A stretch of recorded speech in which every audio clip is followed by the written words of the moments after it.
హృదయం తనను తాను పోషించుకోవడానికి ఒక విధమైన విద్యుత్తును తయారు చేసుకుంటుంది.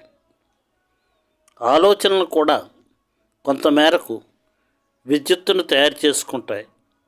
కాబట్టి ఆలోచనలు ప్రోగైన కొద్దీ ఆ విద్యుత్తు కూడా పెరుగుతుంది. ధ్యానం హృదయంలో శూన్యాన్ని సృష్టించడం వల్ల ఆలోచనలను అవి ఉండే స్థితి నుండి వైదొలిగించటం జరుగుతుంది. ఆ విధంగా వైదొలిగింపబడిన ఆలోచనలో ఇక విద్యుత్తు ఉండదు. అందుకే అవి శక్తిని కోల్పోవడం జరుగుతుంది. కానీ దురదృష్టం ఏమిటంటే మనం పదే పదే వాటిని గురించి ఆలోచించి వాటిని శక్తివంతం చేస్తూ ఉంటాం.